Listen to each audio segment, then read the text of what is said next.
కొత్త జిల్లాలకు అనుగుణంగా జడ్పీలు, మండల పరిషత్లు ఏర్పాటు చేసేందుకు కసరత్తు జరుగుతోంది. ఉమ్మడి కరీంనగర్ జిల్లా పరిధిలో 3 నూతన జిల్లాలు ఏర్పడ్డాయి.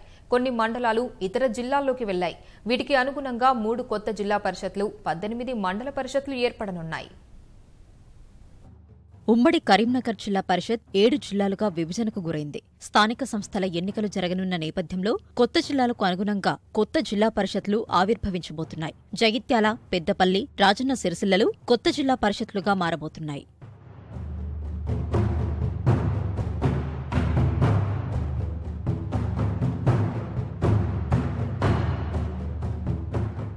మంథని నియోజకవర్గంలోని అత్యధిక మండలాలు జయశంకర్ భూపాలపల్లి జిల్లా పరిధిలోకి వెళ్లాయి. హుస్నాబాద్ నియోజకవర్గంలోని చిగురుమామిడి, సైదాపూర్ కరీంనగర్లో ఉండగా భీమదేవరపల్లి, ఎల్కతుర్తి, కమలాపూర్ వరంగల్ అర్బన్ జిల్లా పరిధిలోకి, హుస్నాబాద్, అక్కన్నపేట, కోహెడ, బెజ్జంకి మండలాలు సిద్దిపేట జిల్లాలో చేర్చారు. ఉమ్మడి జిల్లా పరిషత్ పరిధిలోనే సర్వసభ్య సమావేశాలు జరుగుతున్నాయి. సమస్యల గురించి చర్చించడమే తప్ప పరిష్కారమైన దాఖలాలు కనిపించడం లేదు. ఈ నేపథ్యంలో జిల్లాల పునర్విభజనకు అనుగుణంగా జిల్లా పరిషత్ల ఏర్పాటు కోసం ప్రతిపాదనలు రూపొందిస్తున్నట్లు జడ్పీ చైర్పర్సన్ తుల ఉమా తెలిపారు.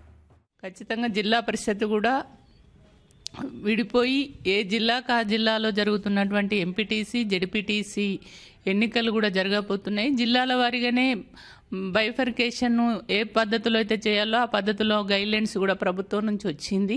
ఆ రకంగా మా జిల్లా పరిషత్ ఎంప్లాయీస్ అందరూ కూడా సిఇఓ గారి నాయకత్వంలో అన్ని రిపోర్ట్లు కూడా తయారు చేసి రేపు రాబోయే నోటిఫికేషన్, ఎన్నికల నోటిఫికేషన్ ఏదైతే వస్తుందో దానికి పూర్తి స్థాయిలో సిద్ధమై అన్ని రకాల రిపోర్ట్లు తయారు చేసి పంపడానికి ఆ ఏర్పాట్లు కూడా చేయడం జరుగుతుంది. కొత్త జిల్లా పరిషత్లు ఏర్పడితే మరిన్ని సేవలు అందుబాటులోకి వస్తాయని ప్రజలు భావిస్తున్నారు.